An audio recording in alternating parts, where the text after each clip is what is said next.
बेटा ये as physics का टॉपिक नंबर 5 हम स्टार्ट कर रहे हैं, फोर्स डेंसिटी प्रेशर। यहाँ पर आपको इसके सब टॉपिक्स नज़र आ रहे हैं। सेंटर ऑफ ग्रेविटी, मोमेंट या torque, principle of moment, equilibrium, condition of equilibrium, how forces are in equilibrium, couple of forces, density, pressure and manometer। सबसे पहले centre of gravity.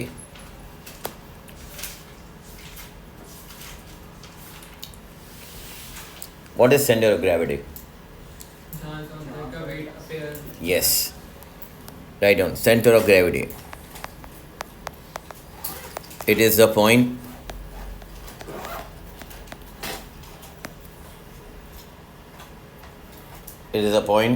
at which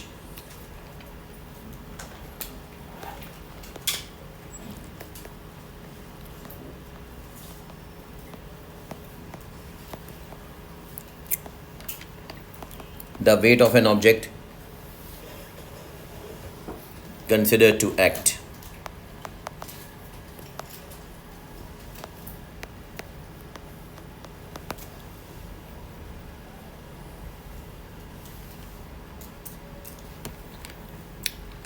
अब ये ओ लेवल में आपने पढ़ा था कि for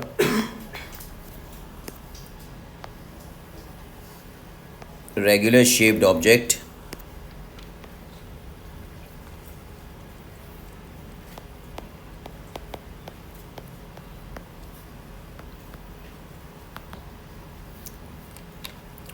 center of gravity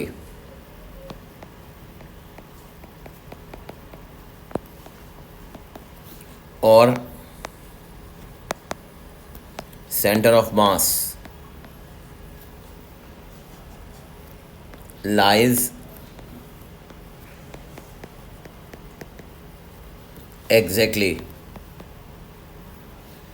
at the geometrical center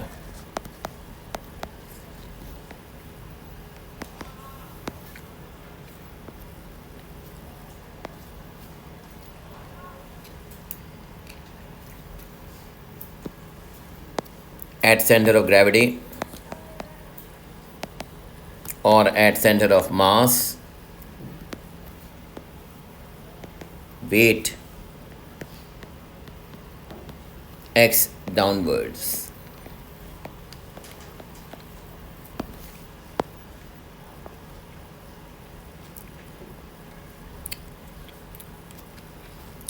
देखो ये एक स्क्वायर है,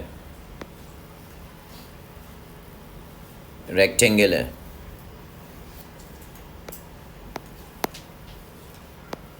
ये रेगुलर शेप्ड ऑब्जेक्ट्स हैं। फॉर एग्जांपल मैंने यहाँ पर इस तरह से ये पैरेललोग्राम ड्रॉ किया। मैंने यहाँ पर for example equilateral triangle draw किया।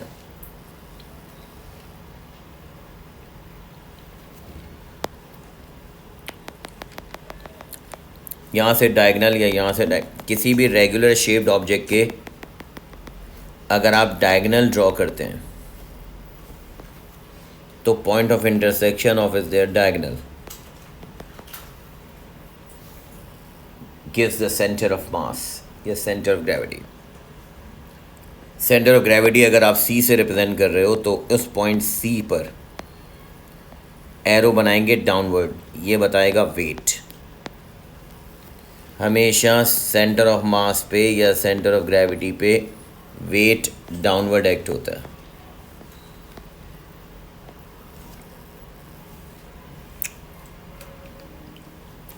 फॉर इक्विलेटरल ट्रायंगल वर्टेक्स की ऑपोजिट साइड का मिड पॉइंट, फिर ये वर्टेक्स की ऑपोजिट साइड का मिड पॉइंट। ये ट्रायंगल का कॉर्नर होता है, इसको वर्टेक्स कहते हैं, इसकी ऑपोजिट साइड का मिड पॉइंट। ये तीनों जहाँ पर मीट कर रहे हैं,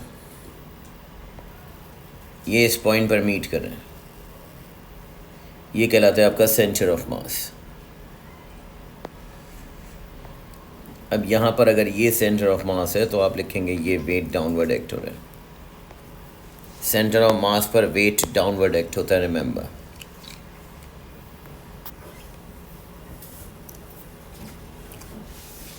तो फिर एक बात बताओ, for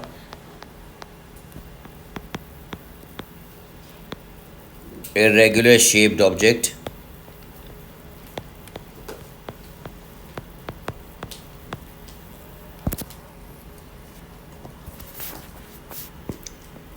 comma center of mass can be obtained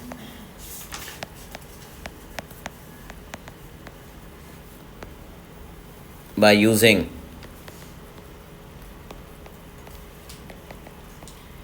laminar method। O level याद करें, lamina method.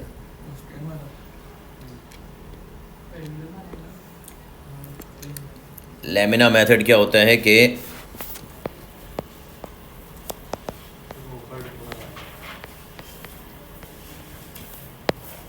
when we talk about laminar method, कि देखो ये कोई irregular shaped object है। If you have any shape which is irregular,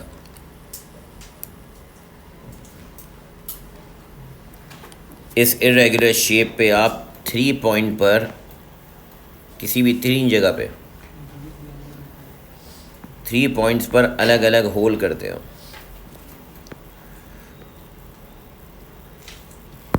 lamina method याद करें। और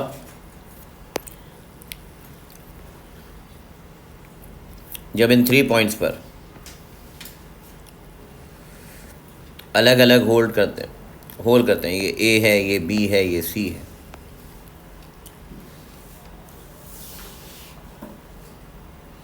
अब एक बात बताओ, ज़रा गौर से देखना कि अगर मैं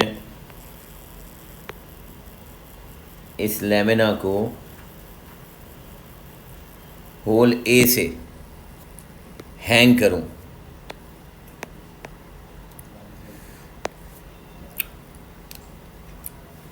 होल ए से हैंग करूं, सस्पेंड करूं, तो ये ऐसे टर्न होगा, ऐसे टर्न होगा, और ये बिल्कुल ऐसे नीचे चले जाएगा, ऐसे सस्पेंड होगा।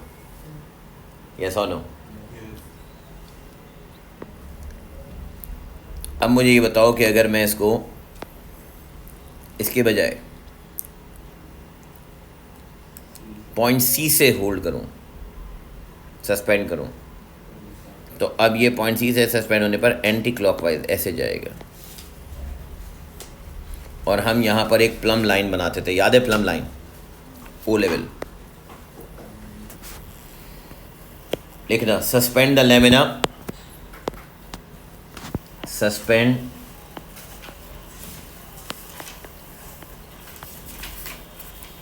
The lamina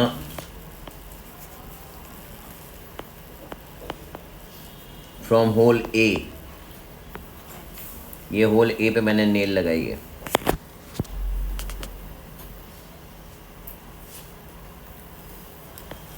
such that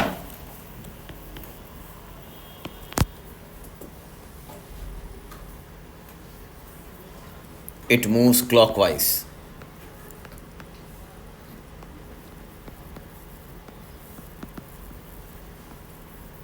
and draw a plumb line।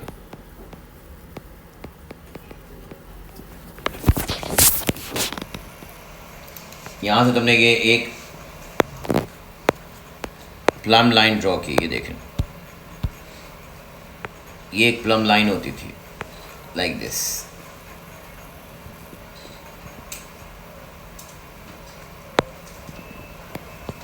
That is called plum line.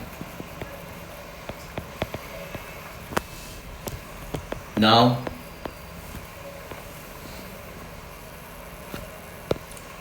suspend from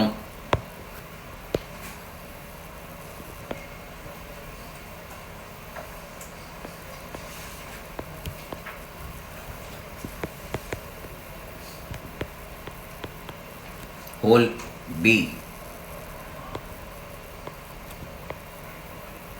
and draw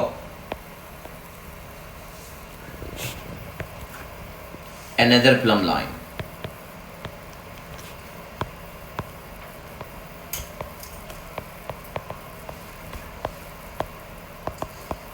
which intersect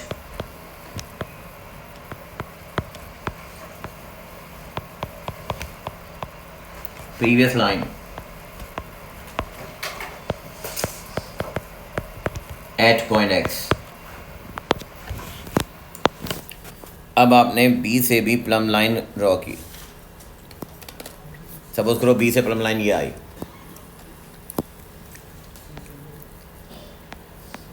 ये भी प्लम लाइन है। जहां पर ये दो प्लम लाइन आपस में इंटरसेक्ट करती हैं बेटा, वही सेंटर ऑफ मास है।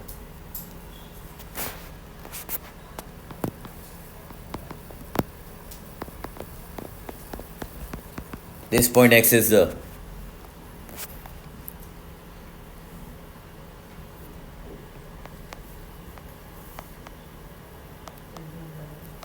center of mass.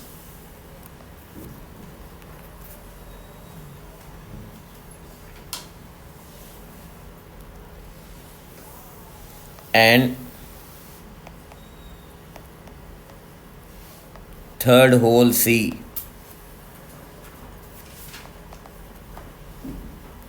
is used to verify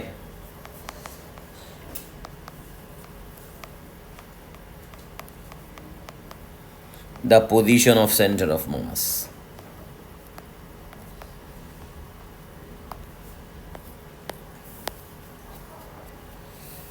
ये जो पॉइंट सी एक्स है, यहाँ से आपको वो पूछेगा वेट ड्रॉ करें, तो यहाँ से एक वर्टिकल लाइन डाउनवर्ड, हमेशा सेंटर ऑफ मास से बेटा वर्टिकल लाइन डाउनवर्ड ड्रॉ होगी, और ये कहलाएगा आपका direction of wait.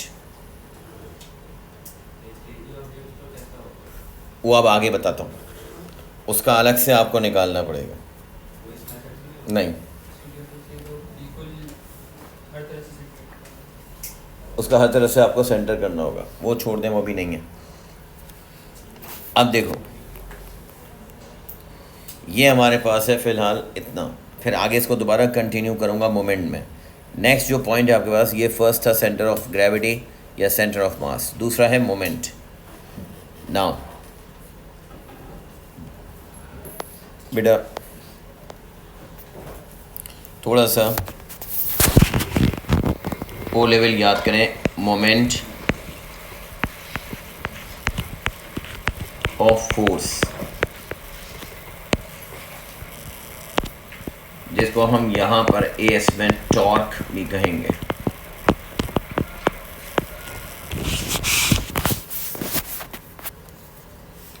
Now listen,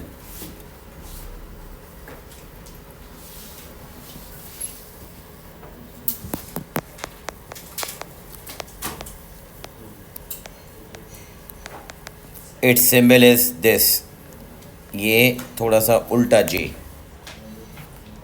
जे को थोड़ा सा उसके टर्न कर दिया direction, that is a symbol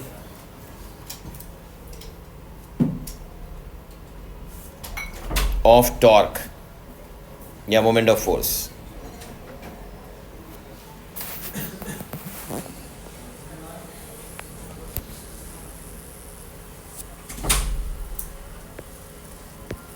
Its formula is tau is equals to F into D.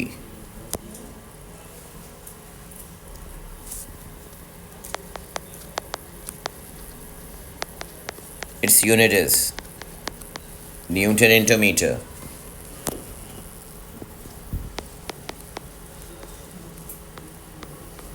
F and D are perpendicular to each other.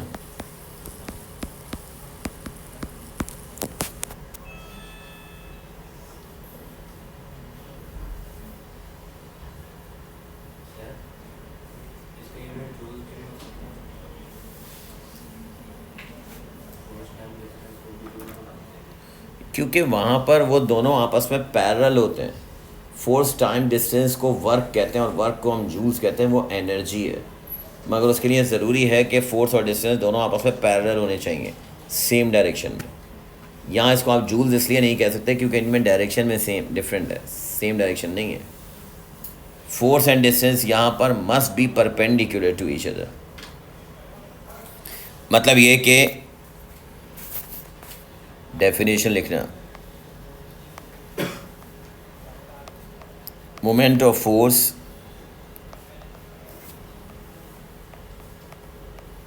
is defined as the product of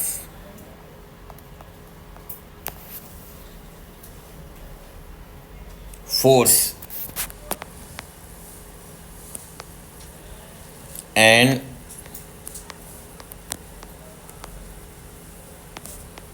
the perpendicular distance।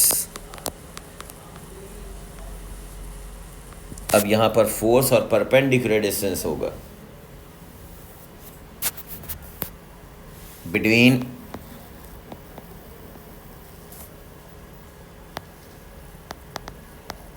the point of force to the pivot।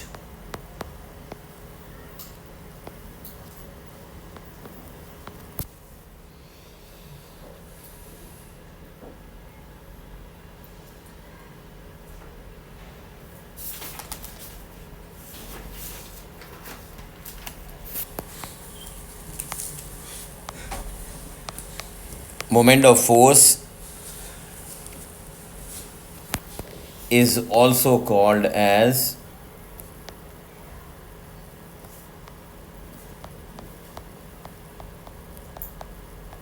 turning effect of force। Moment of force is also called as turning effect of force or torque।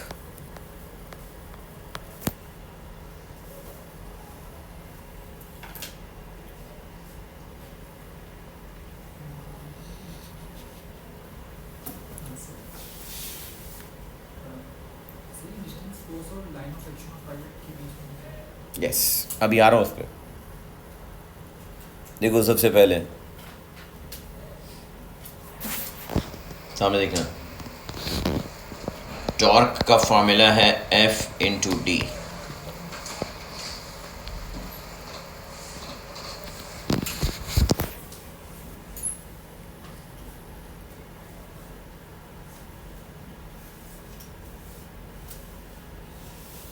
Now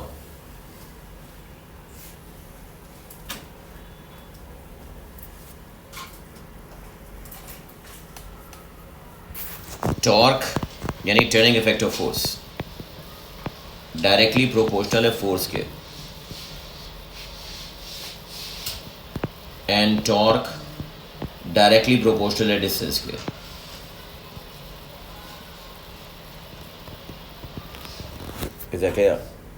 torque directly proportional है force के, torque inversely proportional directly proportional है distance के, मगर force inversely proportional है distance के। यानी कि अगर मैं यहाँ पर listen carefully, force inversely proportional है डिस्टेंस के, डायग्राम में देखना और बहुत ध्यान से देखना। अगर मैं वाई एक्सिस पे टॉर्क लिख दूँ यानी मोमेंट, टॉर्क का मतलब मोमेंट, ये मोमेंट है, इसको कोई भी तुम में से मोमेंटम ना समझे, मोमेंटम बिल्कुल अलग है, मोमेंट बिल्कुल अलग है। Momentum mass into velocity, moment force into distance. अगर एक्स एक्सिस पे बेटा फोर्स है तो इसका ग्राफ स्ट्रेट लाइन होगा, और मुझे बताओ इसका ग्रेडियंट क्या बताएगा। Gradient is equals to perpendicular distance. इसका ग्रेडियंट आपको परपेंडिकुलर डिस्टेंस d बताएगा।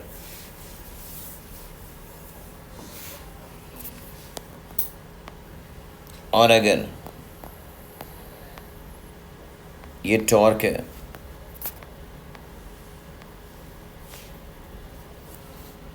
और एक्स एक्सिस पे डिस्टेंस है,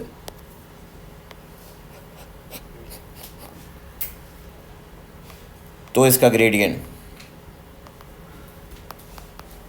तो मैं फोर्स बताएगा,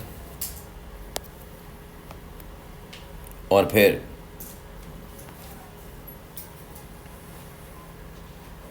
सामने देखो, अगर y एक्सिस पे फोर्स है, x एक्सिस पे डिस्टेंस है,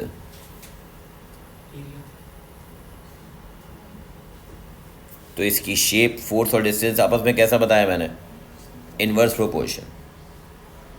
फोर्स और डिस्टेंस के लिए मैंने कहा इनवर्सली प्रोपोर्शनल। तो बेटा शाबाश, फोर्स और डिस्टेंस का ग्राफ इनवर्स प्रोपोर्शन का ऐसे होगा।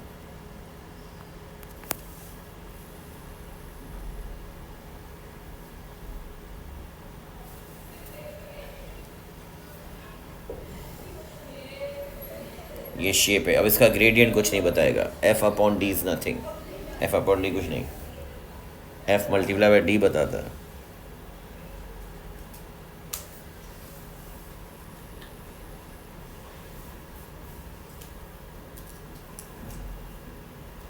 तो फिर अब सुने और गौर से सुने एक बात, देखो मैं इस चीज़ को कनेक्ट कर रहा हूँ किसी और चीज़ से।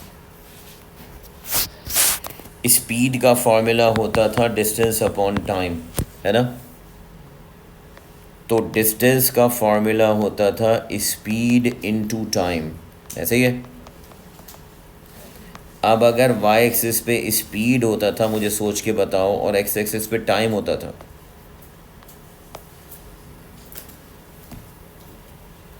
तो स्पीड इनटू टाइम का जो भी ग्राफ होता था, जो भी शेप होती थी, उसके अंदर का एरिया तुम्हें डिस्टेंस बताता था। यस और नो? इसी तरह से सोचो, अगर इस कॉन्सेप्ट को मैं यहाँ पर अप्लाई करूँ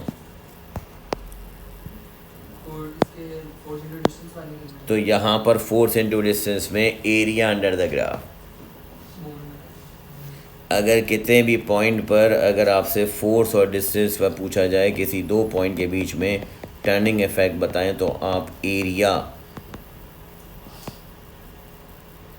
अंडर एफ डी ग्राफ है, याद रखना, F D graph gives the moment of force. ये एफ अपॉन डी नहीं है, एफ अपॉन डी, जैसे स्पीड टाइम ग्राफ होता था भाई, वाई एक्सिस पे स्पीड होती थी, एक्स एक्सिस पे टाइम होता था, तो स्पीड टाइम ग्राफ का ग्रेड, वो सॉरी एरिया डिस्टेंस बताता था। ऐसे ही फोर्स डिस्टेंस टाइम का एरिया आपको मोमेंट बताएगा, टर्निंग इफेक्ट ऑफ फोर्स। अब सुने,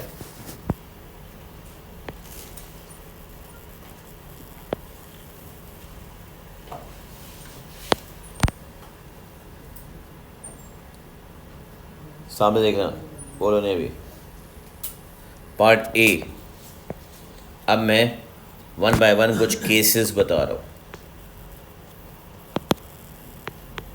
टर्निंग इफेक्ट के मोमेंट ऑफ फोर्स के केसेस। नंबर ए, अगर ये पिवट है, ये पिवट है, पिवट के साथ ये रॉड है,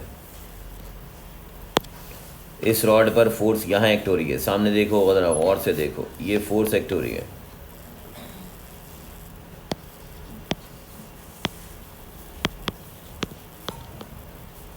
तो आप यहाँ पर force is equals to moment of force equals to ये एफ इंटू डी को मल्टीप्लाई कर देंगे। मोमेंट का मतलब, सॉरी, पिवट का मतलब होगा फिक्स पॉइंट, याद है ना, पिवट हमेशा फिक्स पॉइंट होता था। और अगर ये नीचे की तरफ रोटेट होगा रॉड, तो आप कहेंगे कि ये रॉड ऐसे नीचे की तरफ जा रहा है, तो ये एफ इंटू डी किस डायरेक्शन में, क्लॉकवाइज। किस डायरेक्शन में, क्लॉकवाइज। अगर मुझे अब एक बात बताओ, सेकंड केस बी, वही पिवट है, वही रॉड है, वही इसका डिस्टेंस है, सामने देखें, उसी पॉइंट पर फोर्स भी अप्लाई हो रही है, मगर वो फोर्स इस डायरेक्शन में अप्लाई हो रही है। अब ओ लेवल में हम क्या करते थे कि हम यहाँ पर इसी फोर्स की लाइन को एक्सटेंड करते थे और हम कहते थे कि यहाँ से जो परपेंडिकुलर डिस्टेंस आएगा,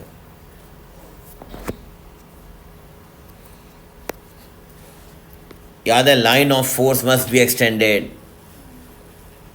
ये लाइन ऑफ फोर्स एक्सटेंड की जाती थी बेटा ओ लेवल में, और तुम कहते थे कि इसका जो ये परपेंडिकुलर आएगा,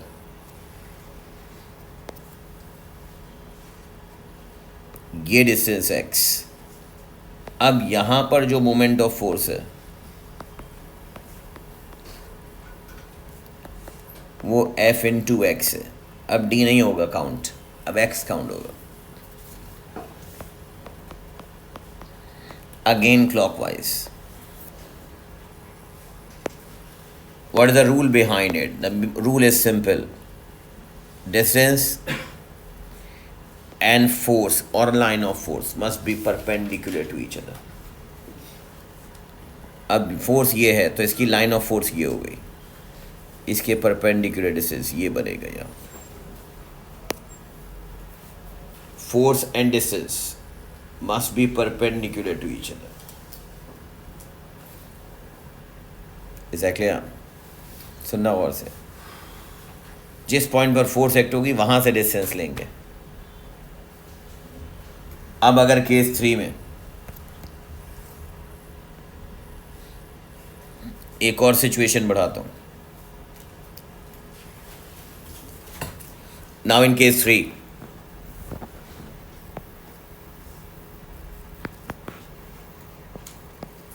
पार्ट सी। बेटा अटेंटिवली सामने देखें, अभी छोड़ दें लिखना। अब नॉट नेसेसरी कि एक रॉड पर एक सिंगल फोर्स ही एक्ट हो रही हो। सपोज करो ये रॉड है, इस रॉड पर एक फोर्स यहां पर एक्ट हो रही है F1, जो इसे नीचे की तरफ खींच रही है। एक फोर्स ऊपर की तरफ एक्ट हो रही है जो इसे इस तरफ खींच रही है। सामने स्क्रीन पे देखो भाई। नाउ अब यहां पर बेटा इस पिवट के साथ दो फोर्सेस एक्ट हो रही हैं इस रॉड पे। तो जाहिर है जितनी फोर्सेस एक्ट होंगे ना, याद रख लें, जितनी फोर्सेस एक्ट होंगी उतने टर्निंग इफेक्ट या उतने मोमेंट कैलकुलेट होंगे। अब एक फोर्स यहाँ पर F1 है तो F1 को आपने एक्सटेंड किया उसी डायरेक्शन में और ये परपेंडिकुलर ड्रॉ किया। ये कहलाएगा इसका x1। ये F1 और x1 आपस में परपेंडिकुलर है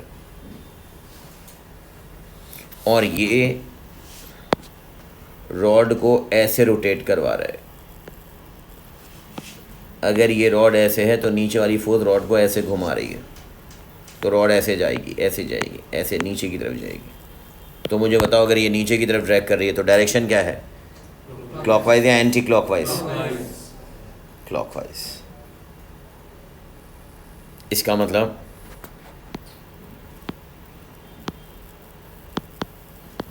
एक मोमेंट ऑफ फोर्स हो गया F1 इंटू x1, किस डायरेक्शन में, क्लॉकवाइज। अब सुने अगला पॉइंट। अब ये फोर्स इस डायरेक्शन में, अब लाइन ऑफ फोर्स को बढ़ाएंगे तो ये परपेंडिकुलर डिस्टेंस, और अगर बेटा ये परपेंडिकुलर डिस्टेंस है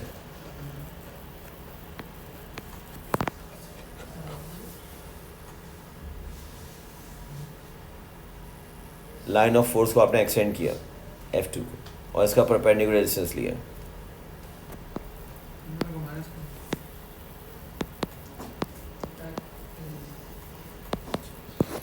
अब यहाँ पर मोमेंट ऑफ फोर्स है,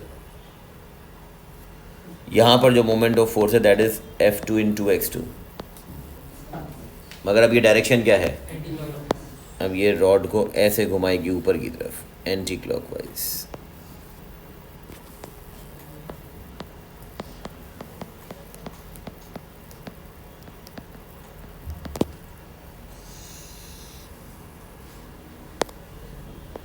देन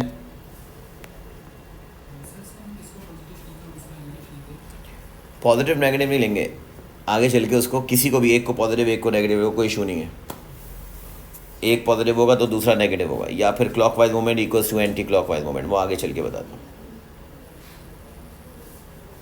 अब सुने एक बात, ये सारे पॉइंट्स बहुत ध्यान से समझना। अब मुझे ये बताओ कि अगर ये पिवट है, अब मेरे पास रॉड ऐसे हो जाए, रॉड की डायरेक्शन ये है। अब मुझे बताएं अगर मैं यहाँ से फोर्स एक्ट करूँ इस डायरेक्शन में, F1, ये पिवट,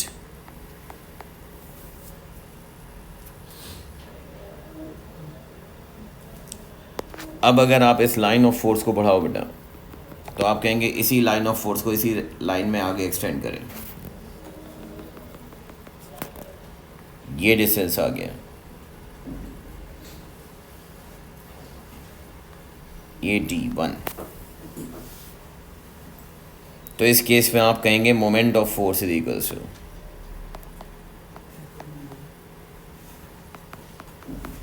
F1 इंटू D1। अब मुझे ये बताएं कि ये F1 D1 क्लॉकवाइज है या एंटी क्लॉकवाइज है? अब ये एंटी क्लॉकवाइज।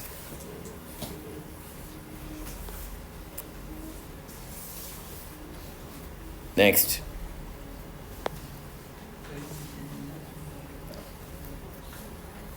अब पार्ट ई देखो।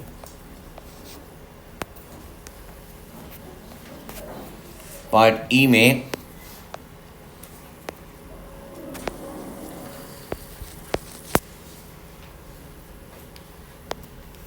अब आपके पास रॉड एक स्ट्रेट लाइन नहीं है, बल्कि अब ये एल शेप्ड रॉड है,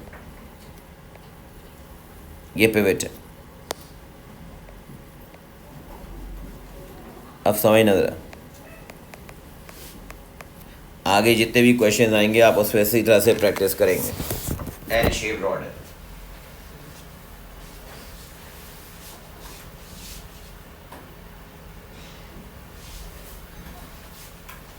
एल शेप रॉड। अब यहां पर ये बताओ कि अगर मैं इस एल शेप रॉड पर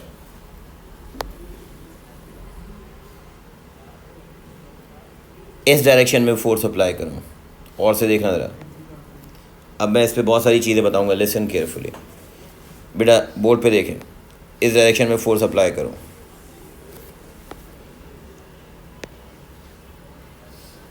या इसी एल शेप रॉड पर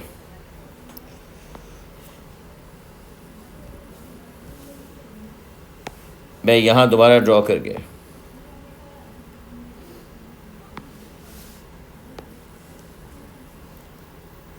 अब मैं इस डायरेक्शन में फोर्स अप्लाई करूं,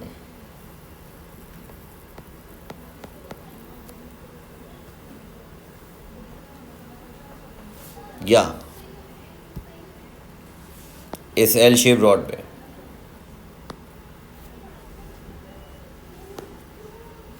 मैं यहां पर इस डायरेक्शन में फोर्स अप्लाई करूं, या इसी एल शेप रॉड पे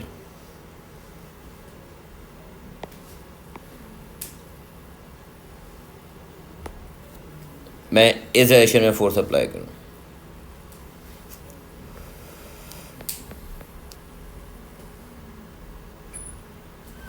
दिस इज इंपॉर्टेंट।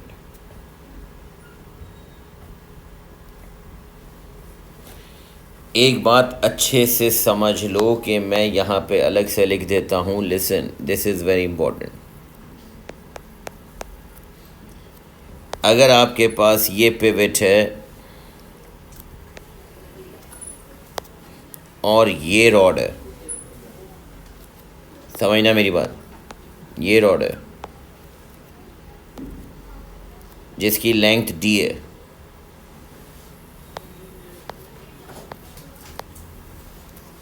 तो अगर इस पिवट पे मैंने इस पॉइंट के पैरेलल फोर्स लगाई, चाहे एरो इस तरफ हो या चाहे एरो इस तरफ हो, फोर्स लगाई, तो इस केस में इसका मोमेंट ऑफ फोर्स क्या होगा? ज़ीरो। क्योंकि लाइन ऑफ फोर्स को अगर आप एक्सटेंड करेंगे, मैंने कहा था लाइन ऑफ फोर्स को एक्सटेंड करो, तो लाइन ऑफ फोर्स को एक्सटेंड करेंगे तो पिवट पर ही पास होगी, डिस्टेंस ज़ीरो है। तो आप कहेंगे line of force is equal to zero because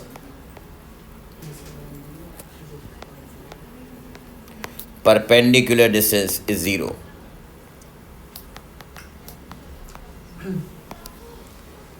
यहाँ देखो, अब इस केस में 1 बाय 1 इस लाइन ऑफ फोर्स को पढ़ाओ, ये परपेंडिकुलर डिस्टेंस, ये x है,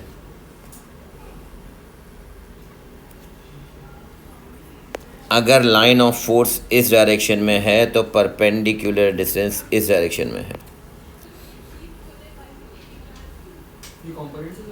यस, ये कंपोनेंट की जरूरत नहीं है, यहाँ पर direct F moment F into x लगेगा। सेकेंड वाला देखें, यहाँ पर भी फोर्स परपेंडिकुलर है, अगर इसको चाहे फॉरवर्ड एक्सटेंड करो या बैकवर्ड एक ही बात है। ये दोबारा distance, again distance d, force की लाइन ऑफ फोर्स को फॉरवर्ड एक्सटेंड करो या बैकवर्ड एक्सटेंड करो, इज द सेम थिंग।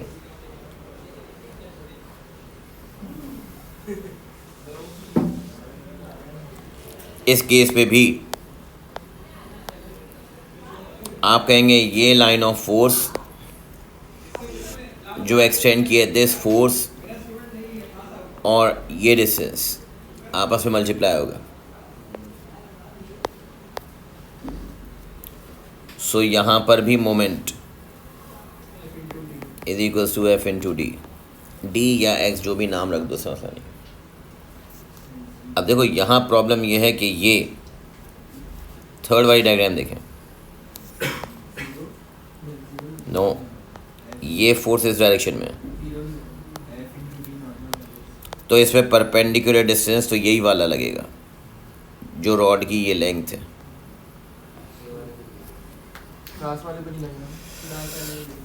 यहाँ पर ये डिस्टेंस आपका ये वाला काउंट होगा d। तो अब यहाँ पर moment is equals to F into D, perpendicular distance. मगर लास्ट वाले में अगर आप फोर्स को एक्सटेंड करते हो तो पिवट पर हिट होता है, तो इस केस में मोमेंट जो है वो ज़ीरो होगा। In this case moment is zero.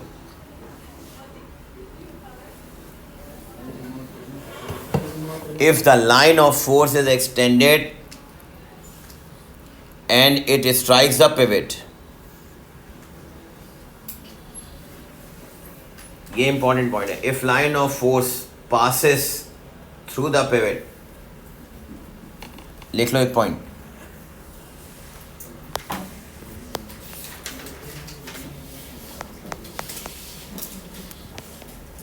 if the line of force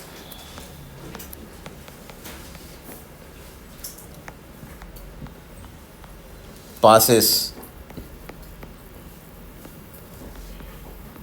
through the pivot,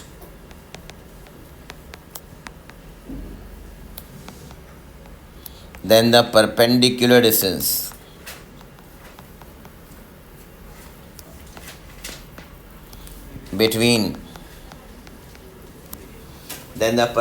distance between the force and pivot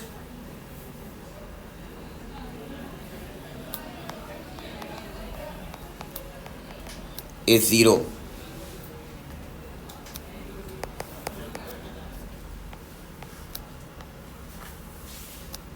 So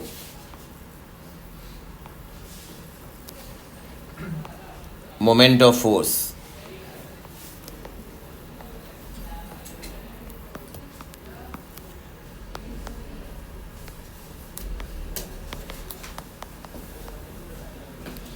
or turning effect is zero.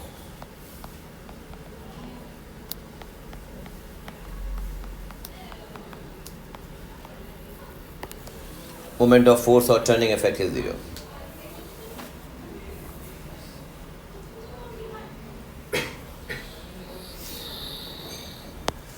अब सुने, कैलकुलेशन की बात करते हैं। तो हम बात करते हैं कैलकुलेशन में प्रिंसिपल ऑफ मोमेंट की। अब मुझे एक बात बताओ, सामने देखो रॉड, ये रॉड है। इस रॉड को मैंने सेंटर से बैलेंस किया सपोर्ट से, ये पिवट है। अब यहाँ एक ब्लॉक रखा है M1,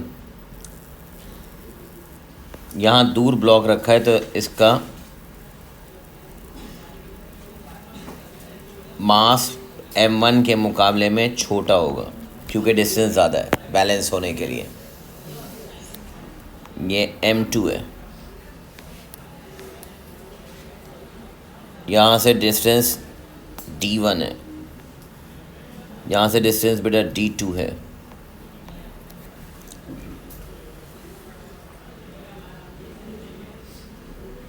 एग्जैक्टली। ये जो M1 है, एक्चुअली इस M1 से इसका वेट डाउनवर्ड एक्ट हो रहा है और इसको मैंने नाम दिया W1। और एक फोर्स यहाँ से इसके ग्रेविटेशनल फोर्स एक्ट हो रहा है, इसको आप कहेंगे W2 wait.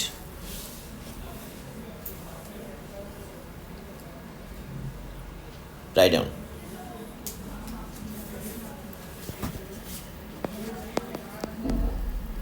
Definition,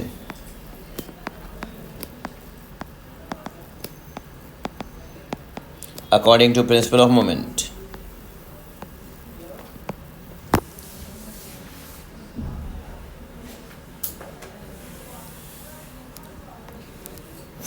according to principle of moment, comma, for an object to be in equilibrium,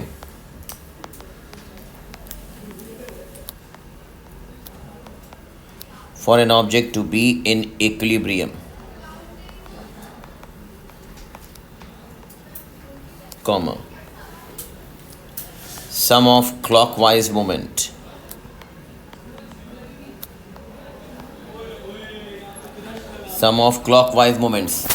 must be equal to sum of clockwise moment must be equal to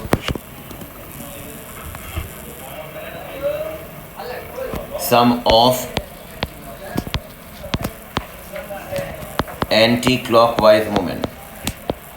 Sum of clockwise moment equals to sum of anti-clockwise moments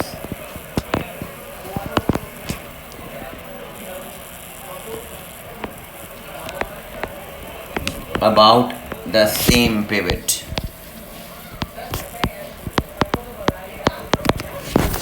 Sum of clockwise moment equals to sum of anti-clockwise moment.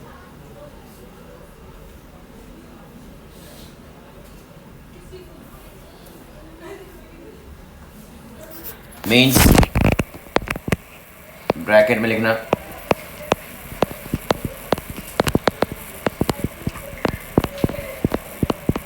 Turning effect is zero.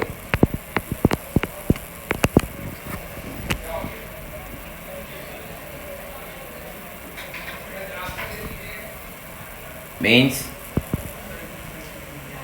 sigma tau equals to sigma tau, means ये tau है clockwise, that is clockwise,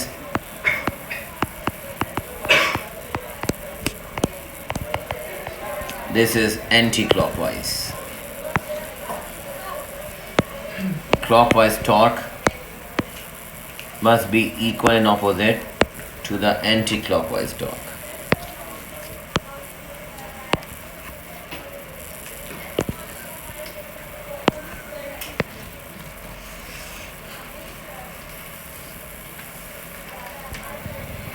Clockwise torque must be equal to the anti-clockwise torque.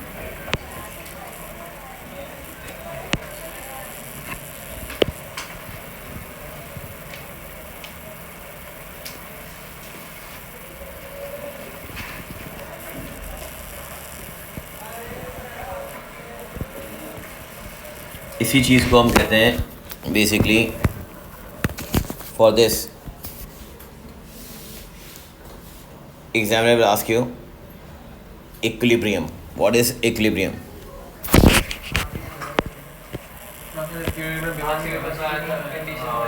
Condition of equilibrium अलग है, equilibrium क्या है? लिखिएगा equilibrium. If an object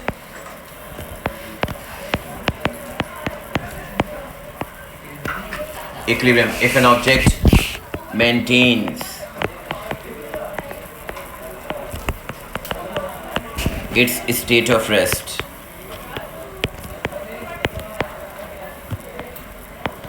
if an object maintains its state of rest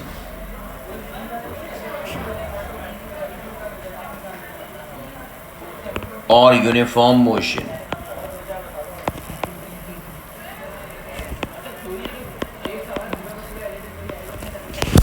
if an object maintains its state of rest or uniform motion,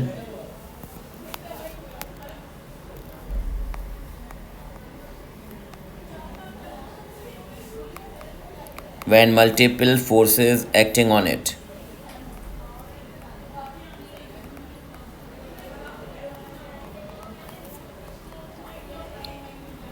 then the object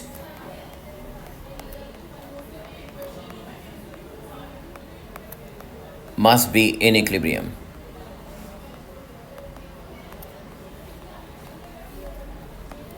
Then the object must be in equilibrium.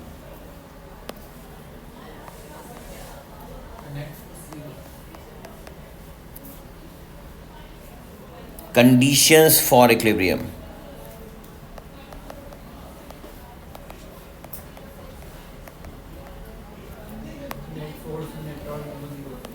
Number one, there are two conditions of equilibrium. Number one,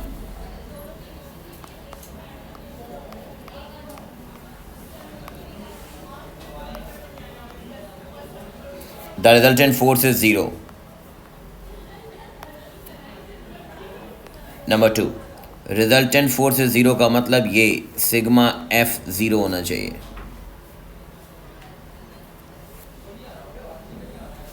Number two,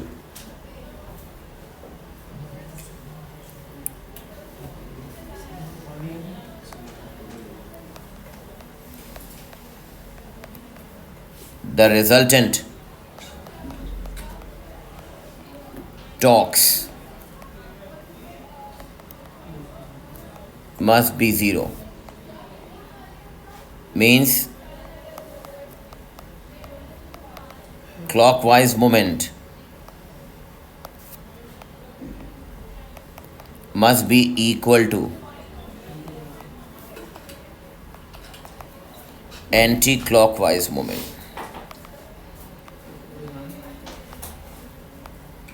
Clockwise moments must be equal to anti-clockwise moment. ये दूसरी condition है. तो total sum of torque clockwise, total sum of torque anti clockwise, इसको हम कहेंगे clockwise moment, दूसरे को कहेंगे एंटी क्लॉकवाइज मोमेंट. ये इक्वल होने चाहिए.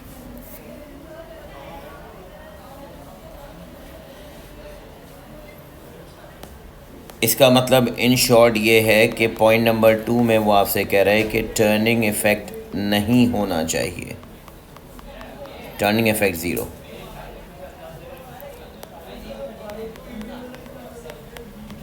हिंट एक दे रहा हूं कि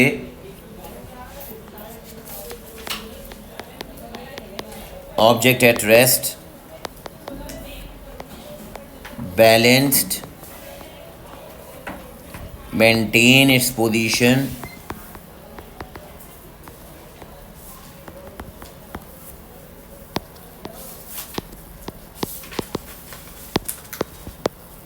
supports, ये सब कीवर्ड है. These are the keywords for equilibrium. Sometimes वो नहीं कहेगा एग्जाम में कि ऑब्जेक्ट इक्विलिब्रियम में, वो कहेगा ऑब्जेक्ट सपोर्ट कर रहा है, एक रॉड है वो सपोर्ट कर रही है। सपोर्ट का मतलब रेस्ट पर है। सपोर्ट जब भी होगा तो इसका मतलब है वो इक्विलिब्रियम में होगा, रेस्ट पर है।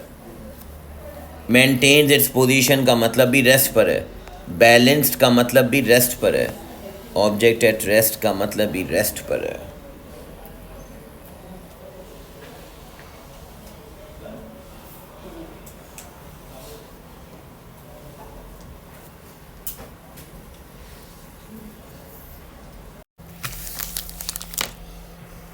अब देखो, अगर कोई ऑब्जेक्ट इक्विलिब्रियम में है तो इसका मतलब मैं ये कह रहा हूँ कि अगर ऑब्जेक्ट इक्विलिब्रियम में है तो इट मीन्स फर्स्ट पॉइंट ये है कि उस पर रिजल्टेंट फोर्स ज़ीरो होनी चाहिए। दूसरा, clockwise moment equals to anti clockwise moment. इसके सेकंड वाले केस के तो बहुत सारे क्वेश्चन हैं जिस पे हम ओ लेवल में जैसे अप्लाई करते थे ना, F1D1 is equals to F2D2। अब यहाँ पर 3 से 4 फोर्सेज होंगी, सारी क्लॉकवाइज एक तरफ ऐड होंगी, सारी एंटी क्लॉकवाइज एक तरफ ऐड होंगी। उससे हम सॉल्व करेंगे कि clockwise moment equals to anti clockwise moment होना चाहिए। मैं अभी कुछ और बता रहा हूँ, सुनो। ये जो फर्स्ट पॉइंट है ये ज़रा गौर करें। For object to be in equilibrium, please listen carefully.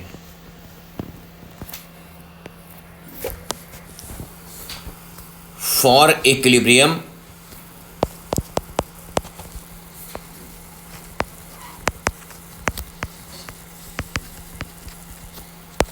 ये मेन पॉइंट है जो बता रहा हूँ, सुनना ज़रा गौर से, और ये ज़्यादातर एमसीक्यूज में आएगा, अभी आप देखिएगा। For equilibrium, number 1, 3 forces form closed triangle. 3 forces, 3 forces हमेशा क्लोज्ड ट्राइंगल फॉर्म करेंगे।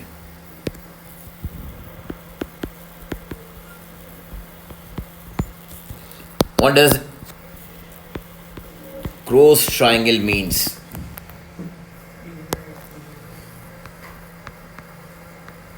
Their arrows support each other.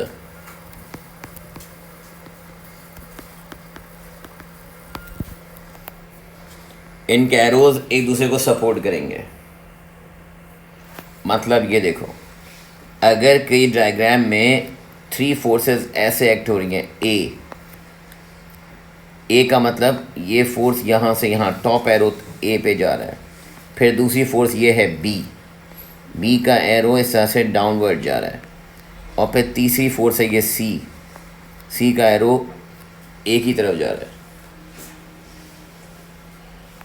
इस केस में आप कहेंगे कि ए को ऐड करें, बी को ऐड करें सी से, तो रिजल्टेंट ज़ीरो होगा, क्योंकि जहाँ से स्टार्ट हुआ था वहीं पहुँच गया। ये इक्विलिब्रियम की शर्त है।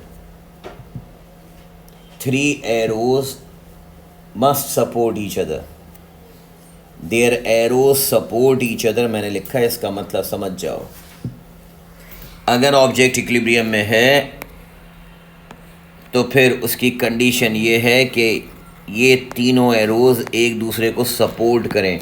सपोर्ट मैं बार बार बोलूँगा, सपोर्ट करें। सपोर्ट का मतलब क्या है कि अगर ये वाला एरो इस डायरेक्शन में है, इसका मतलब यहाँ एंड हो रहा है, तो दूसरा वाला यहाँ से शुरू होगा तो यहाँ एंड हो रहा है, तीसरे वाला यहाँ से शुरू हो रहा है तो यहाँ एंड हो रहा है, तो ये क्लोज ट्राइंगल हुआ, close triangle.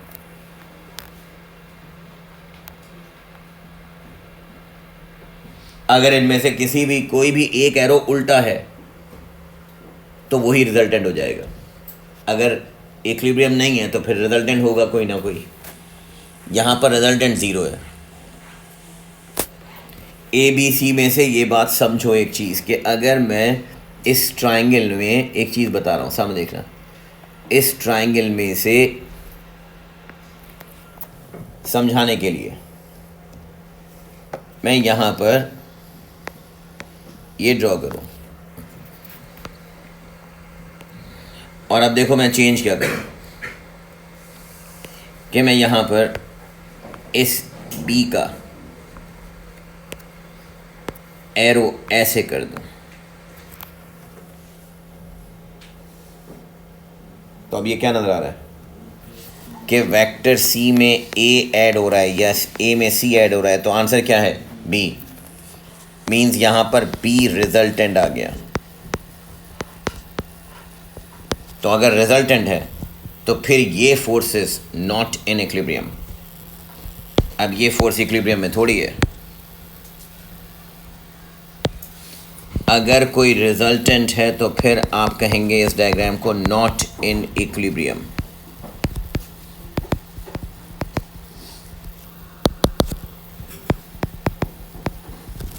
Is that clear? दोबारा देखो, अगर कोई यहाँ पर मैं वेक्टर ड्रॉ करूँ ए बी सी और इन तीन में से किसी भी एक का एरो रिवर्स कर दूँ। अब ये देखो, मैंने यहाँ पर इसका एरो रिवर्स कर दिया, ऐसे कर दिया। अब दो एरो जो सपोर्ट कर रहे हैं वो कौन कौन है? ए और बी सपोर्ट कर रहे हैं, सी सपोर्ट नहीं कर रहा। जो नहीं कर रहा सपोर्ट वो रिजल्टेंट है, जो सपोर्ट नहीं कर रहा वो रिजल्टेंट है। बात समझ में आ रही है? ए का एरो देखो इधर जा रहा है, बी का एरो इसको सपोर्ट कर रहा है ए वाले को, मगर सी नहीं कर रहा। जो नहीं कर रहा वो रिजल्टेंट। यहाँ सी का एरो ऐसे जा रहा था और ए का एरो को सपोर्ट कर रहा था सी का एरो, बी नहीं कर रहा था, तो बी रिजल्टेंट है। यहाँ पर भी आप कहेंगे नॉट इन इक्विलिब्रियम।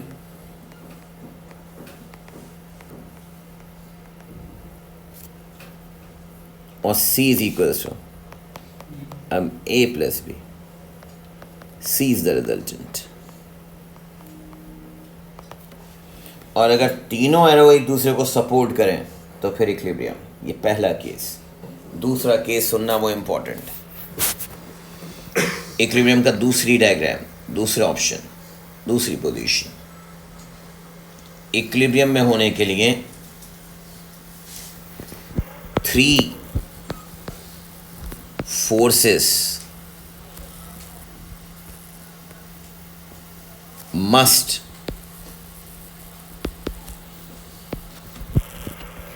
pass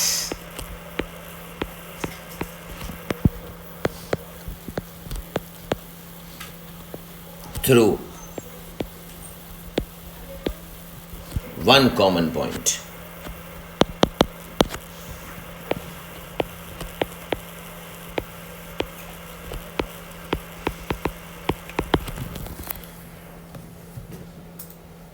ये इंपॉर्टेंट है। 3 फोर्सेस, समझो मैं क्या कह रहा हूं। 3 फोर्सेस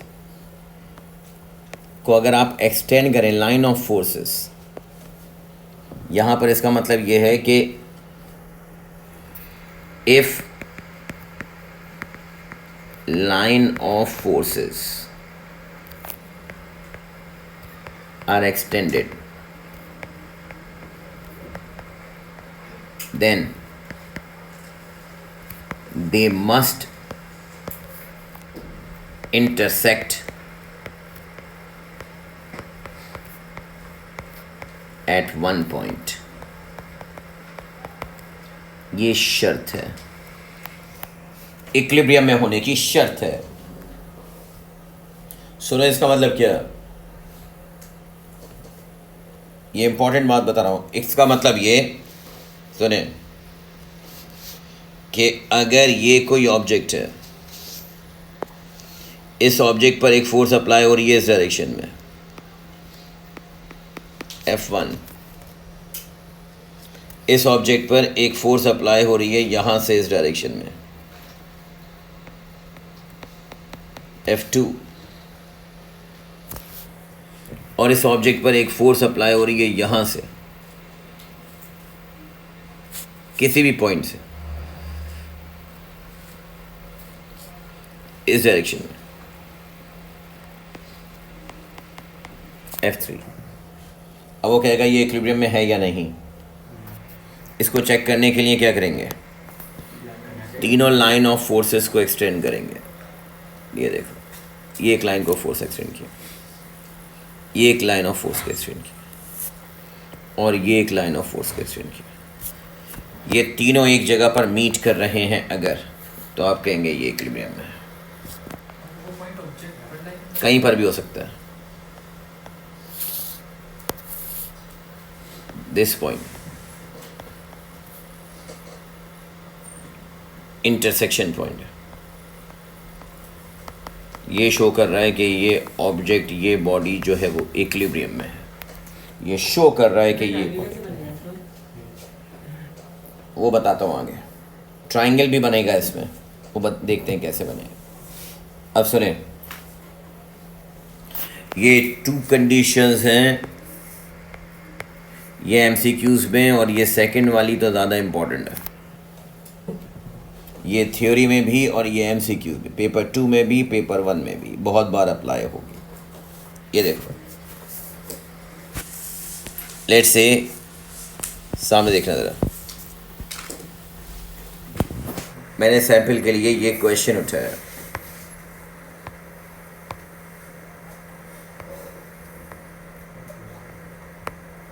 अभी आपकी बुक में आपको मिल जाएगा। अभी क्वेश्चन देखो ज़रा। 3 कोप्लेनर फोर्सेस, एक प्लेन पर फोर्सेस एक्ट हो रही है। Which diagram shows that the forces are in equilibrium, एक ही प्लेन में, एक सरफेस पे, एक जगह पे। अब मुझे बताओ, ये ऑप्शन डी, ये और ये, इनको एक्सटेंड भी करके देख लो, क्या एक जगह पर ये मीट करेंगी? नो। अब सुनो, पॉइंट ए बी पे देखो, ये एक फोर्स इस डायरेक्शन में जा रही है, इसको एक्सटेंड कर लो यहाँ, इसको एक्सटेंड कर लो यहाँ इस डायरेक्शन में, इसको एक्सटेंड कर लो यहाँ, ये भी तो मिल रहा है एक पॉइंट पे। दोबारा देखना गौर से, दोबारा देखें ज़रा गौर से। और ये चीज़ सीखनी है जो अब बता रहा हूँ, ये इंपॉर्टेंट एग्ज़ाम के लिए जो अब मैं डिस्कस कर रहा हूँ इस वक्त। देखो, ये फोर्सेस ऐसे, ये फोर्स एक ऐसे एक्सटेंड करते हो, यहाँ मीट कर रही है। ये फोर्स ऐसे, ये वेट है जो डाउनवर्ड एक्ट हो रहा है, बिल्कुल ठीक है, यहाँ मीट कर रहा है। एक ये फोर्स ऐसे इस डायरेक्शन में जा रही है। यस और नो? ए नहीं मीट कर रहा, ए यहाँ मीट जा रहा है, यहाँ जा रहा है, कहीं भी एक जगह पर नहीं मीट करेंगे ये, ए नहीं हो सकता। सी भी तो मीट कर रहा है। अब ए और सी में लड़ाई है, लिसन केयरफुली। अब ए और सी में देखो, ये सी डाउनवर्ड है, बिल्कुल सही है। ये एक दो सेकंड फोर्स है जो राइट साइड पे जा रही है। अगर एक्सटेंड करोगे तो फिर ये भी तो यहाँ पर मीट कर रही है। मगर प्रॉब्लम ये है, अब सुनना ज़रा, प्रॉब्लम ये है कि ये दोनों फोर्सेस, मतलब ये दोनों कंडीशंस फुलफिल होनी चाहिए। कॉमन पॉइंट पर मीट तो कर रहे हैं, सही है। कॉमन पॉइंट पर आप कहेंगे सर मीट तो कर रहे हैं, मैं कहूँगा ठीक है, कॉमन पॉइंट पर मीट कर रहे हैं, मगर ये 3 फोर्सेस क्लोज ट्रायंगल भी बननी चाहिए। अब देखो, एक जगह बना के चेक कर लो, एक जगह क्लोज ट्रायंगल बन रहा है, एक जगह नहीं। 3 वेक्टर को बनाना है, और से देखना, 3 वेक्टर को तुम्हें रीड्रॉ करना है। किसी भी वेक्टर को पहले रीड्रॉ करो। सी में बन रहा है, बना के दिखाओ कैसे बन रहा है। सी वो जो ऊपर वाला नीचे लगा, ये पहले वाला मैं हॉरिजॉन्टल बना दूं ऐसे, लेट्स से। इसके नीचे वाला क्या बनेगा? ऐसे। ये और ये बना दिया, तो फिर तीसरा वाला तो ये रिजल्टेंट आ रहा है भाई, ये तो रिजल्टेंट है, ये रिजल्टेंट है, इक्विलिब्रियम थोड़ी है। कोई भी पहले बना लो इसमें। अच्छा, ये जो किसी ने कहा मुझसे आपने हॉरिजॉन्टल बनाया पहले, मैंने कहा हटा दो, नहीं बना हॉरिजॉन्टल। दिमाग अपना लगाना, ज़रा इंपॉर्टेंट पॉइंट बता रहा हूँ। किसी ने कहा आपने ये पहले बनाया, मैंने कहा ठीक है आप बना दो पहले। किसी ने कहा सर अगर ये वर्टिकल वाला बना दें पहले, मैंने कहा चलो ये वर्टिकल बनाते हैं पहले, ये पहले बना दो वर्टिकल वाला, फिर हॉरिजॉन्टल वाला बना दो। तो भाई ये हॉरिजॉन्टल वाला जब बनाओगे तो तीसरा वाला क्लोज ट्रायंगल के हिसाब से, इस क्लोज ट्रायंगल के लूप से इस डायरेक्शन में जाना चाहिए ना, ये तो नीचे की तरफ आ रहा है, यस और नो? और नीचे की तरफ आ रहा है तो फिर रिजल्टेंट तो इसका ऐसे आ रहा है, ये तो रिजल्टेंट है। और रिजल्टेंट आने का मतलब क्या है कि इक्विलिब्रियम में थोड़ी होगा। अगर दो फोर्सेस में रिजल्टेंट है तो इसका मतलब वो फोर्सेस इक्विलिब्रियम में नहीं है। ऐसा क्या बी में देखो, कोई भी पहले बना लो हॉरिजॉन्टल या वर्टिकल। अब मुझे बताओ, मैं पहले हॉरिजॉन्टल वाला ये वाला वेक्टर बना रहा हूँ, ये ड्रॉ किया। अब मैं दूसरा वाला बना रहा हूँ, ये ड्रॉ किया,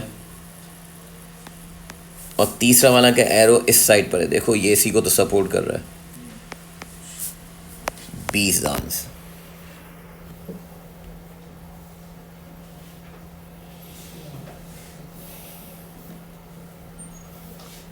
दोबारा सुनना, ये चीज़ की प्रैक्टिस करनी है आपने आगे बढ़ने से पहले। सबसे ज़्यादा इसी की प्रैक्टिस करनी है बस, बाकी सब बातें बाद में।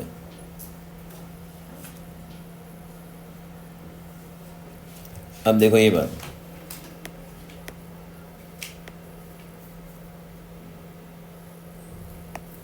ये देखें question. A ball is rolling down a slope. अब तुम्हें ट्रू डायरेक्शन में ट्राइंगल बनना चाहिए, ट्रू डायरेक्शन। अब तुमको ट्रू डायरेक्शन क्या वो बताता हूँ, सामने देखो। A ball is rolling down a slope at constant speed. The three forces acting on the ball are weight, contact force. अब बताओ, वेट, कॉन्टैक्ट फोर्स और फ्रिक्शन। पहले तो डायग्राम को छोड़ो, ये बताओ वेट, कॉन्टैक्ट फोर्स और फ्रिक्शन कहाँ कहाँ होगी? वर्टिकल डाउनवर्ड होगा। बिल्कुल सही है, वेट डाउनवर्ड आ गया। फ्रिक्शन कहाँ होगी? ऐसे होगी। एग्जैक्टली। नॉर्मल कॉन्टैक्ट कैसे होगा? ऐसे होगा।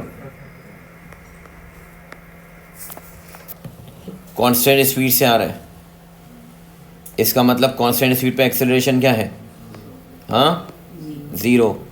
और अगर एक्सेलरेशन ज़ीरो बेटा, तो इसका मतलब रिजल्टेंट फोर्स भी क्या है? ज़ीरो। रिजल्टेंट फोर्स भी ज़ीरो। रिजल्टेंट फोर्स भी ज़ीरो। रिजल्टेंट फोर्स ज़ीरो का मतलब क्लोज ट्राइंगल बनना चाहिए। अब ये ऑरेंज, ब्राउन और ये ब्लू वाली लाइन एक जगह तो मीट कर रही है, नज़र आ रहा है सामने। तीन फोर्सेस एक पॉइंट पे मीट करनी चाहिए, कर रही हैं। मगर क्लोज ट्राइंगल कहाँ बनेगा ये देखें।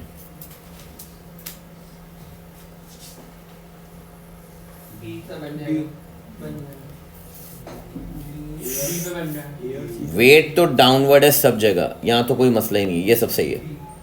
मगर मुझे बताओ फ्रिक्शन, फ्रिक्शन का एरो देखो, फ्रिक्शन का एरो ऊपर होना चाहिए। अब कहाँ कहाँ फ्रिक्शन का एरो ऊपर दिया हुआ है? शाबाश, बी पे भी दिया हुआ है और डी पे भी दिया हुआ है, वेरी गुड। वही तो बता रहा हूँ।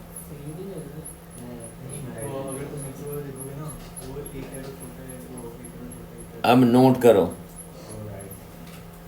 a ball is rolling down a slope at constant speed. The three forces acting on the ball are weight, normal contact force.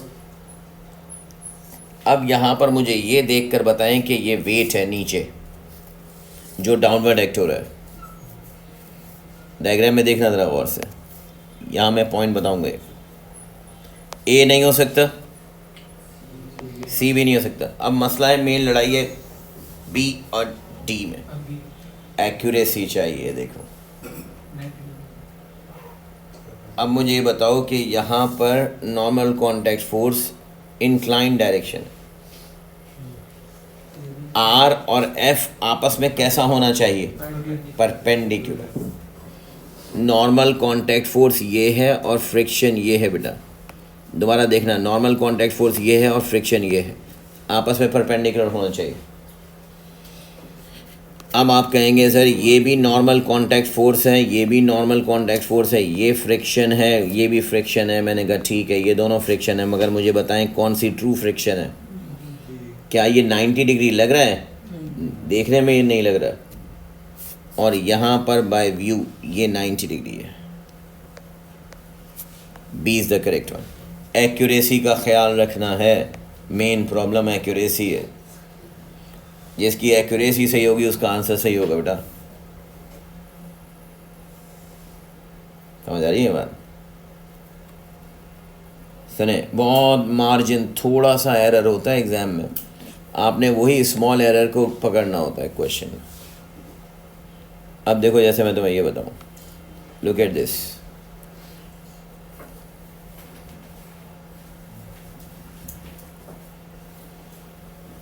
The heavy ball hanging from a cable is held in equilibrium. सब छोड़ो, पहले triangle नहीं देखो नीचे, ये बताओ मुझे cable में टेंशन, इसलिए प्रीवियस वाले लेक्चर में बताया था कि पुरानी चीज़ें याद होंगी तो बात समझ में आएगी। सबसे पहले मुझे बताएं कि टेंशन, केबल में टेंशन किस डायरेक्शन में होगी भाई? गुड, एक टेंशन ये हो गई T1। चेन में टेंशन किस डायरेक्शन में होगी?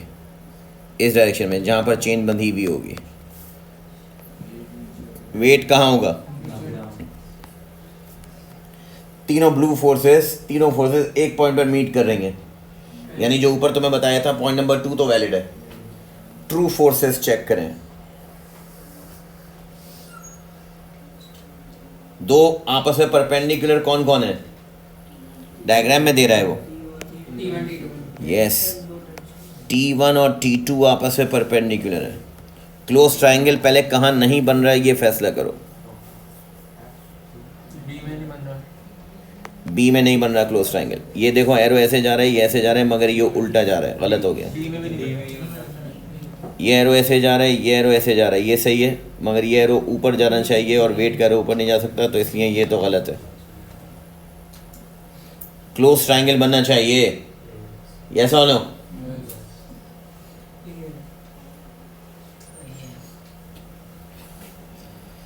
अब मुझे ये बताएं कि एक टेंशन ये है और दूसरी टेंशन ये है, तो दो टेंशन में आपस में परपेंडिकुलर, एक टेंशन ये है, एक टेंशन ये है। ए सही है या सी सही है? ए इज द करेक्ट वन, सी गलत है। देख रहे हो डिफरेंस कि T1 और T2 में क्वेश्चन में उसने कहा परपेंडिकुलर है, वेट नीचे। तो अगर T1 और T2 परपेंडिकुलर है, डायरेक्शन बिल्कुल ठीक है, T1 की ये डायरेक्शन होनी चाहिए, यही डायरेक्शन है, एक की डायरेक्शन ये होनी चाहिए, ये डायरेक्शन, और वेट डाउनवर्ड होना चाहिए, तो क्लोज ट्रायंगल बन गया है बेटा।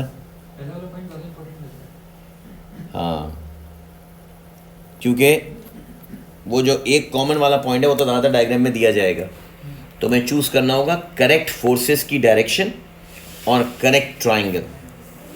ये मेन इशू होगा, करेक्ट फोर्सेस की डायरेक्शन बड़ा इंपॉर्टेंट होगा, पता है? ये देखो, ये फोर्सेस। अब यहां पर भी प्रॉब्लम पता है कहाँ है? सुने, वो आपसे कह रहा है क्वेश्चन में पूरा पढ़ लें कि ये सपोर्ट पर है, कबर्ड मतलब रेस्ट पर है। इसमें मैंने कहा कहाँ कहाँ पर ऑप्शन हो ही नहीं सकता। एक एरो ये जा रहा है, एक एरो ये जा रहा है, एक एरो ये जा रहा है, ये तो हो नहीं सकता। सी पर भी नहीं हो सकता, एक एरो ये जा रहा है, एक एरो ये जा रहा है, एक ये नहीं हो सकता, ये दो गलत। अब आ जाओ बाकी बी और डी में फैसला करो। ये एस इस डायरेक्शन में, एरो बता रहा हूँ पहले, देखो पहले वो वाली point number 2, 3 forces must lie at one common point, ये एरो डाउनवर्ड, ये आर इस डायरेक्शन में, वेट डाउनवर्ड, एस इस डायरेक्शन में, आर इसने तुम्हें इस डायरेक्शन में बताया। एक जगह ट्रायंगल बनेगा, एक जगह नहीं बनेगा। बात सुनो, अगर मैं वेट बनाऊं नीचे, वेट नीचे, सही है, फिर मैं बताऊं आर इस डायरेक्शन में, वेट नीचे, आर इस डायरेक्शन में, तो एक बात बताएं, अगर आर इस डायरेक्शन में है तो क्लोज ट्रायंगल के लिए एस की डायरेक्शन, एरो इस डायरेक्शन में होना चाहिए, यस और नो? बात समझ में आ रही है या नहीं? देखो बी और डी में मसला क्या है, तो भले कोई सी भी डायरेक्शन पहले बना लो, मुझे देखो इससे इशू नहीं है, वेक्टर की लाइन बड़ी छोटी हो जाए इससे मसला नहीं है, मैं पहले आर बना दूँ। चलो तुम कहोगे सर मैंने पहले आर बना दिया, दोनों में आर की डायरेक्शन ये है, मैंने कहा ठीक। अब मुझे बताओ जब डब्ल्यू बनाओगे तो डब्ल्यू नीचे की तरफ आ रहा है, और डब्ल्यू अगर नीचे आ रहा है तो नीचे के हिसाब से चाहे कम रखो या ज़्यादा रखो, वेट की लेंथ को ये अपनी मर्ज़ी से बना सकते हो, वेट की लेंथ चाहे बड़ी हो या ज़्यादा हो। अल्टीमेटली प्रॉब्लम ये है कि एस की डायरेक्शन उसूलन वॉल की तरफ होनी चाहिए, ना कि वॉल से अवे होना चाहिए। यस और नो? Yes. ये पॉइंट ऑफ डिफरेंस समझें।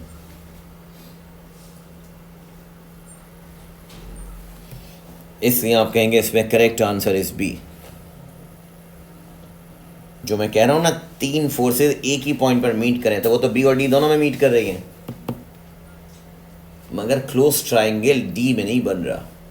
क्लोज ट्राइंगल का मतलब तीन एरो। देखो अब जब तुम ये क्वेश्चंस करोगे तो फिर तुम्हें समझ में आएगा कि इस क्लोज ट्राइंगल का मतलब क्या है, कि तीन एरोज एक दूसरे को सपोर्ट करने चाहिए, और तीन एरोज की शेप या ट्रू फोर्सेस होनी चाहिए। लुक एट दिस,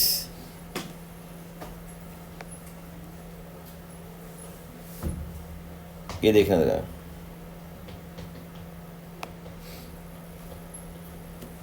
अब एक बताओ खुद से, मैं नहीं बताऊंगा फिर, बाकी अब आप करेंगे खुद।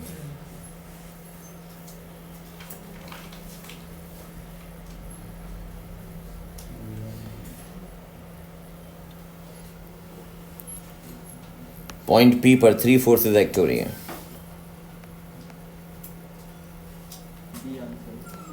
डाउनवर्ड।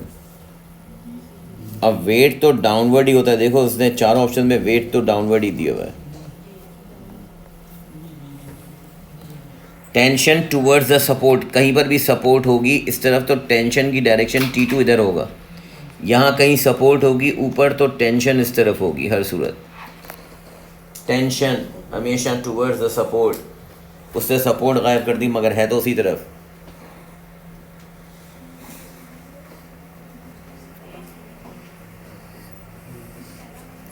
बताएं, ये T1, ये W और ये T2।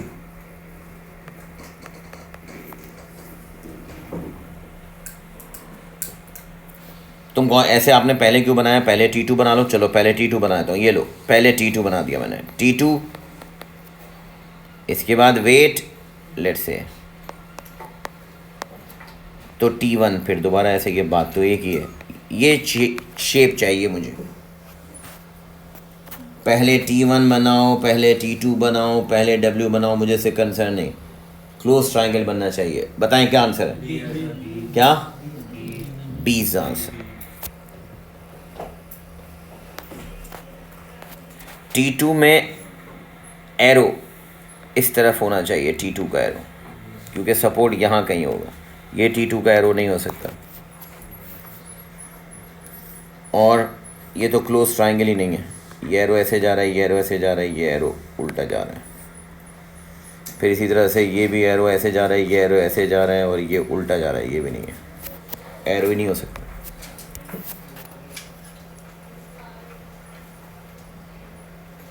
समझ में आ रही बात? सिर्फ बी में एरो क्लोज ट्राइंगल बन रहे हैं और ट्रू फोर्सेस हैं, एक ये ऐसे जा रहा है, एक ये ऐसे जा रहा है, और एक ये बेटा प्रैक्टिस करनी है आपको। अब सुनो, एक सिचुएशन बता रहा हूँ, फिर पास पेपर में क्वेश्चन आएगा तो बताऊंगा। मुझे एक बात बताएं कि फॉर एग्जांपल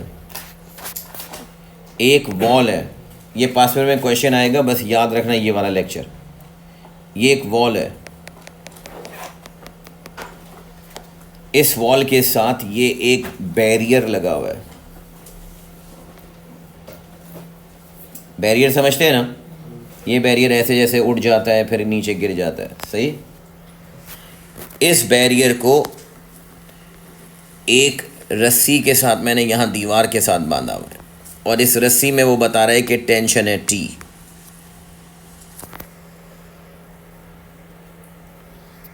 और वो कह रहा है कि ये बैरियर दीवार में इस जगह पर पिवट पर एक्ट हो रहा है। पहला पार्ट सुनना,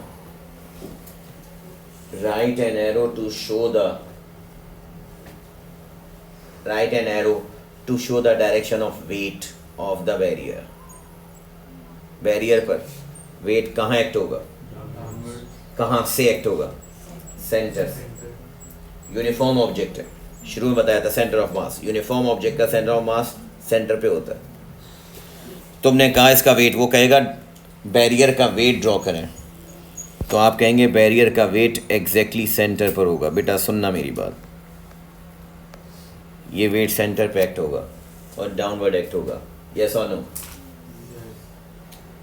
अगला पॉइंट वो आपसे आएगा, mark an arrow to show the force from the pivot to keep the barrier at rest. वो कह रहा है, दोबारा सुनो, वो कह रहा है draw an arrow to show the direction of force from pivot which keeps the barrier at rest.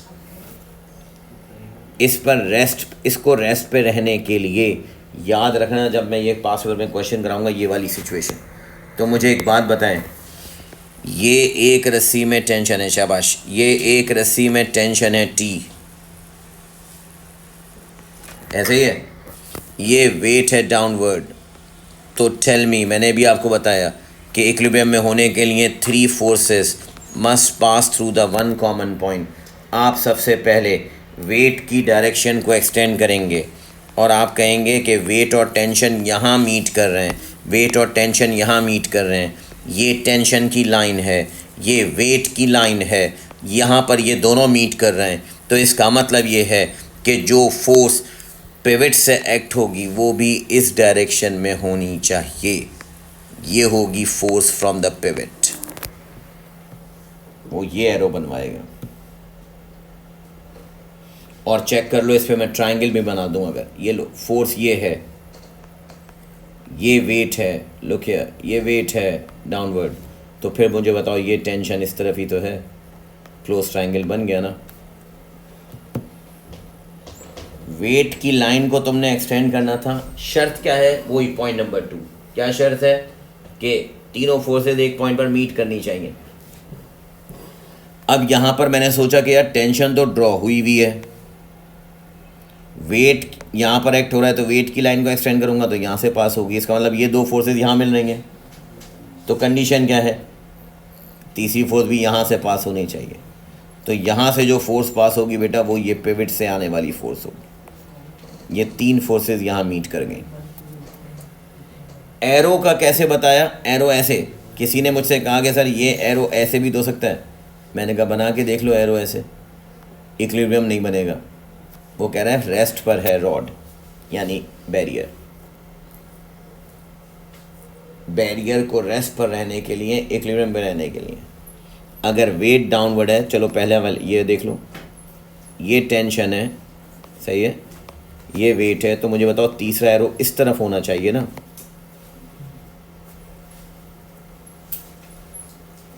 Clear? ये है मेन पॉइंट्स। ये पहला सेक्शन है आपका फोर्स डेंसिटी प्रेशर का, इसी को आगे अगली क्लास में कंटिन्यू करेंगे।